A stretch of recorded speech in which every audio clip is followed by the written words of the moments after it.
All right, so here's Sarah. She's salting our lasers from yesterday. She's doing a 1/4 teaspoon and basically going for a mono layer. So one layer.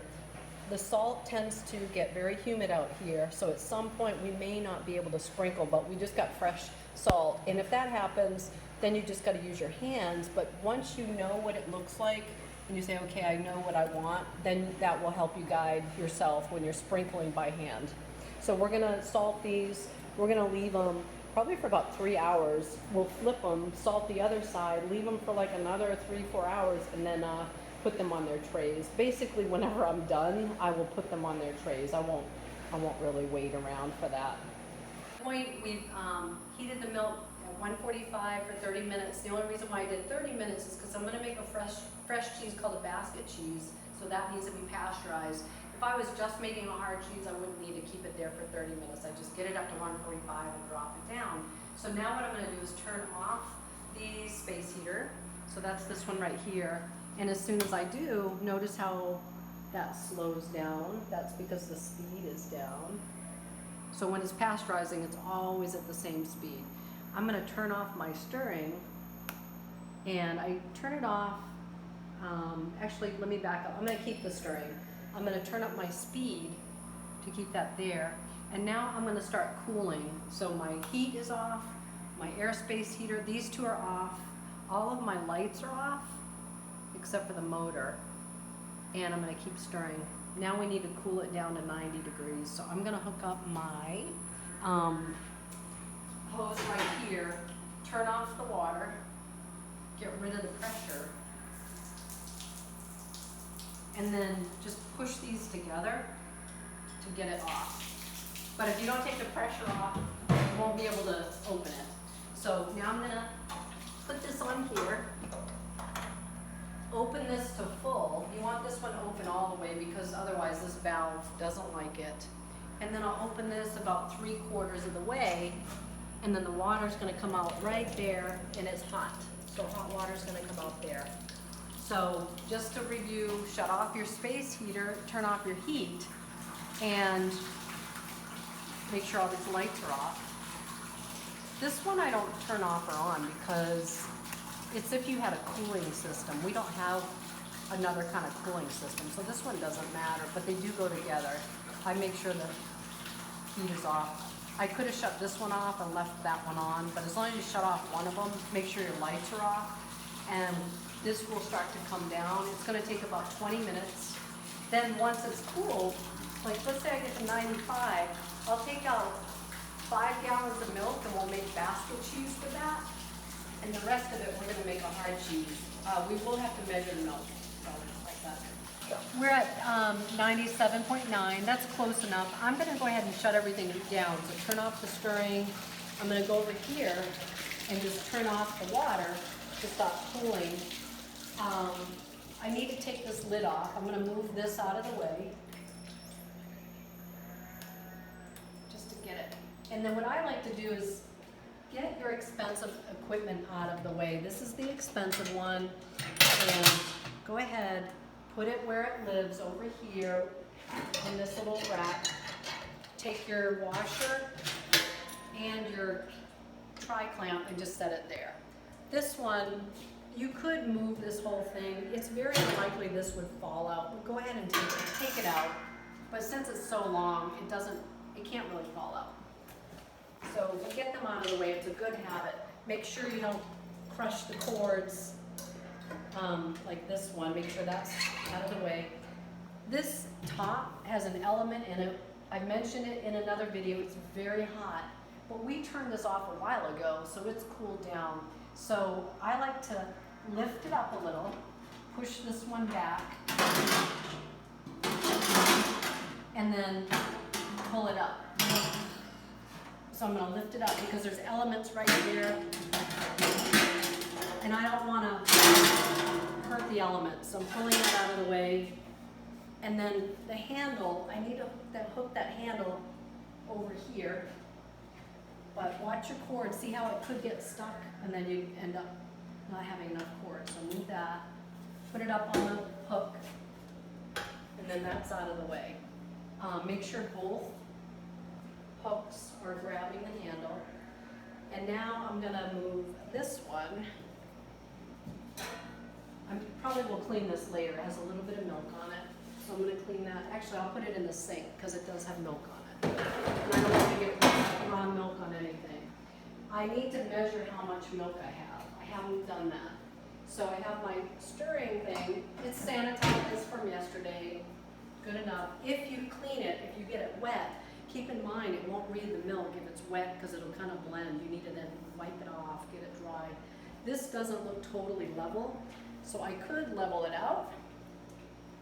Or sometimes what I do is take the average. I just kind of like this to the side and take the average. So make sure the milk is very still. It's moving a little bit, but it should settle down.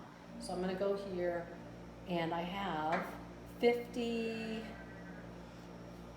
let's see, 55, I'm gonna say we have, let's call it 52. That middle point would be 52 and a half. So let's just say it's 52. I'm gonna slide it sideways and see, does it change height? Yeah, it does a little bit. So I'll take the average. I'll say it's 51. We're gonna say 51. And now I'm gonna take out, I'm also gonna do a soft cheese that doesn't require extra cream. So all I'm gonna do is take 5 gallons. We're gonna do a basket cheese for Easter. Those are ready like in 2 days, and a lot of people like it. So I'll do 10 of these. There's marks. I go right to here. So that's a half a gallon. You can read it, it has a number on there, but a half a gallon is about 1,800 mLs. So I'm gonna go ahead and just do 10 of these to get me 5 gallons. I did want to mention, this is messy, so pay attention to where you are pouring. See all the milk? I used to do it over the stove, and that was a bit of a mistake because then it would get on the stove. So pay attention to where you're pouring so that it's not messy for you. But also remember, you really can't pick it up and move it. So keep that in mind, it's going to be very heavy when it's done. Turn off the water here because I want to disconnect. And remember, there's pressure there, so I'm not going to be able to take this off. I've got to release the pressure. Here you go. So once it's released, then push this kind of in and twist it. There you go. And then it's just, I want to use my hose at this point to clean up the floor a little bit. And obviously when you're spraying, be very careful with what's around. You don't want to use any high power. I just want to get rid of some of the milk so that I don't track it around, just to make cleaning up easier for later. We're gonna do a basket cheese. I'm just using a mesophilic culture. Mesophilic means it makes acid very quickly. So just a recipe, just follow your recipe. Sprinkle it, and then I'll come back and stir it, but I just sprinkle it first. This one, we're gonna do Gouda, because Gouda is a little bit different from the other recipes, because we're gonna wash the curd. Most of those hard Alpine cheeses, you pretty much just cook them and then put them in molds. So I thought, well, let's do a Gouda, because then you can see what a washed curd looks like. So I'm gonna sprinkle, and then after a minute, I'm gonna go ahead and stir the cultures in. So I'll let it, you're rehydrating it. By putting it in, you're just rehydrating it. And then after about a minute, when it's rehydrated, we'll just stir everything in. We'll leave it for 30 minutes, and then we'll add rennet. So we'll come back at that time. So I'm gonna add my rennet. It's been 30 minutes. We've added our culture. It's been sitting there. I'm gonna put on the stirring. My rennet was 37 mLs. I diluted it with a little bit of water, and I'm gonna go ahead and just gently pour it in there. And I always worry with that much milk, maybe it's not enough stirring. My rennet really matters. It needs to be mixed all the way through. So I like to get to the bottom and make sure I'm getting some up and down motion. Now I'm gonna reverse it and just let it do that for about 30 seconds. And adding rennet to the basket cheese. So this one we'll be putting into some small molds. This cheese will be ready in about 2 days. We can sell it in the farm store. It's fresh cheese. I think it would be similar to what people would use on bruschetta. So we have flipped some cheeses. We salted these earlier. It's about 3 hours later. We flipped them. We're gonna salt them. And then when I'm all done working today, I'll take the molds off. They should be able to hold their shape. They look excellent. Now, our Gouda is done in terms of being ready to cut. If you want to come over here, here's what I look for. I have a certain time I let it sit, but I just want to make sure it's ready, and I do what's called a clean break. I'm checking for a clean break. You can see how that makes a sharp edge. That's what I'm looking for. So that's ready. Now I'm going to take off my paddles. This is the baffle, and I'll set it in the sink for now. These are finished cheeses. If I was dealing with raw milk, I would not be stretching over them. I wouldn't want to spill any raw milk. This is not raw milk. This is all finished, you know, it's ready. It's been pasteurized. So I'm putting this in the sink. Now I'm going to grab my cutters, my cheese knives. I shouldn't call them cutters, cheese knives. The short one goes on the short spot here. And remember, these go on the thing that rotates. The baffle I just took off goes on the part that doesn't rotate. But the knives go on the part that rotates. I need this adapter to put on the tall knife. So here's my tall knife right here. And you'll see a little notch, and that just fits right in there. So I'm gonna put that on, and then make sure it's nice and tight. When I turn on my knives, I'm gonna turn the speed way down, and I'm gonna start cutting. And I'm gonna watch it. The curd is sort of fragile, so start out really slow. And I'm gonna cut like this probably for about 3 minutes. And then once everything has an initial little cut, then I will go ahead and I'll up my speed probably to about like 7 or 8. And we'll cut it a little faster and we'll come back. All right, so I'm turning off the cutter, the knives.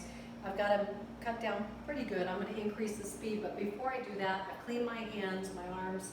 I'm gonna move around this bat. I know this looks awful, but this is what cheesemakers do. Just nobody sees it. I'm gonna get my hand in that hole, get those curds out. I'm pulling these other curds off the edge. Okay. And now I'm gonna turn the knives back on, and I'm gonna be cutting, and now I'm gonna really up the speed. All right, so I'm at about 6 to 7, and at this point you'll see they should get down to like 1/4 of an inch.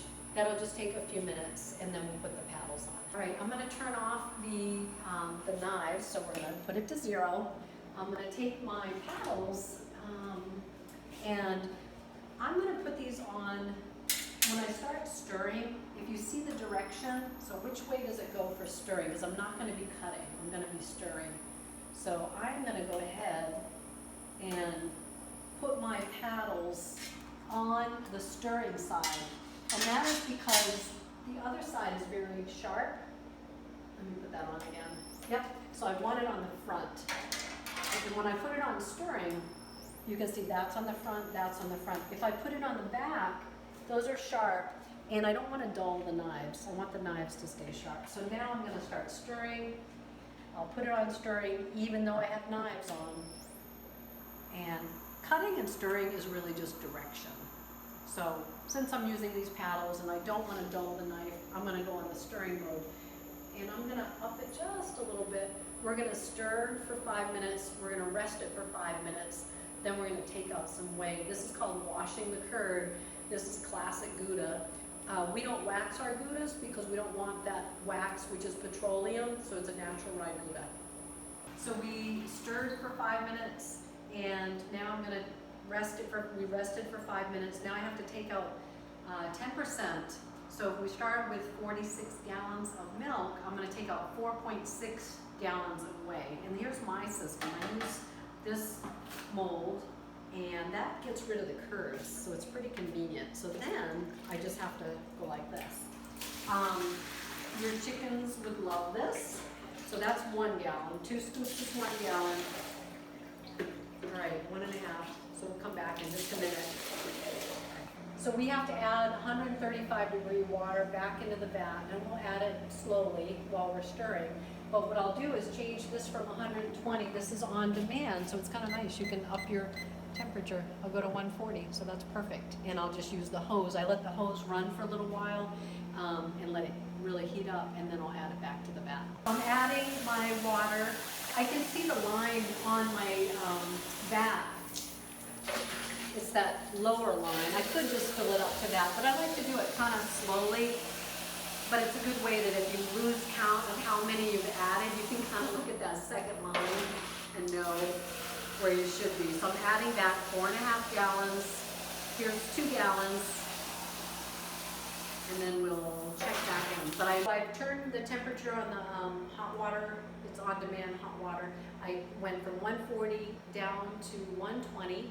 And we're supposed to remove 30%, so that's 13.5 gallons, and then replace it with 111 degrees. So you can use this and just try to make a puddle and kind of see about what it is. I think we were getting about 110, so you can kind of use this to tell you where you are. Let's see. That's good enough. So I mentioned that you could look at that second line, and last time when we filled it up, I did confirm that yes, 4.5 gallons brought me to that second line. I know my temperature is 120 or somewhere around that. I know I'm headed for 98. So what I'm gonna do, I'm gonna cheat a little bit. Instead of measuring each one, I'm just gonna fill it up like this until I get to that second line. If for some reason it's going up too fast or too high, I will give it a little bit of cold water. I can mix a little bit of cold water in there, but chances are I shouldn't really have a big influence on it because I'm only adding 13.5 gallons and there's 46 gallons in here, so I don't think it'll make a big difference. But my ultimate goal is 98. Once I get to 98, I'm going to stir it for 25 minutes and then we're done. So we've been stirring for about 25 minutes. We're at 99, that's fine. We were headed for 98. I'm gonna go ahead and stop. So I'm gonna turn off the stirring. I'm gonna let it settle just for a few minutes. And then I'm gonna check my curds. And they just make sure, when I squeeze them together, they fall apart. So they look nice, they're ready. Those look good. And I'm going to put on my screen in the front. I am going to rinse it just because I was spraying in here, so I am going to go ahead and rinse it. We're going to put the screen on the front, and then we'll be taking some whey out. Okay, just going to drain the whey out. We kind of discovered if we don't open up this valve all the way, then the curds, so many curds won't come out. I'm probably going to fill 3 of these, about 3/4 of the way. You can see the floor doesn't really want to drain. If it was building up, I could take the basket out, just lift up the grate and take the basket out. So we're going to fill up 3 of these and let them drain with no weight for 15 minutes, and then we'll start adding some weight. I forgot to mention, you can move this bar. Just go ahead and wiggle it, and then take this thing out. And that allows you to just move this out of the way, but watch out for your cord, and that gives us a little bit more room. So 46 gallons is going to be about 46 pounds. We put our curds in there. I have my cheesecloth. It's on my follower. It's called a follower. And I try to even it out the best I can. We let it sit for about 15 minutes. And now we're adding just a little bit of weight, so a half a bucket. And then maybe in about a half an hour, we'll flip it, and then we'll fill the bucket all the way. And I'm going to look for that closed curd, that rind. I want it to look nice and smooth, at least within a couple hours. So I'll keep checking it. And if it's not a closed rind, if there's still holes in it, like it's open, I'll add even more weight, but they should close up. So we're putting our camemberts, all of our soft cheeses on a mat. They were made yesterday. They drained overnight. We salted them on one side, left them for 3 hours, flipped them, salted them, and now we're putting them on their mats. So it's been 3 hours since we did the final salting. It's been a total of 6 hours since we started salting. So salted one side, 3 hours later, salted the other side 3 hours later, and now they're ready to be put on mats. They're gonna go in that tower, and then we'll put them into the walk-in cooler probably later tonight.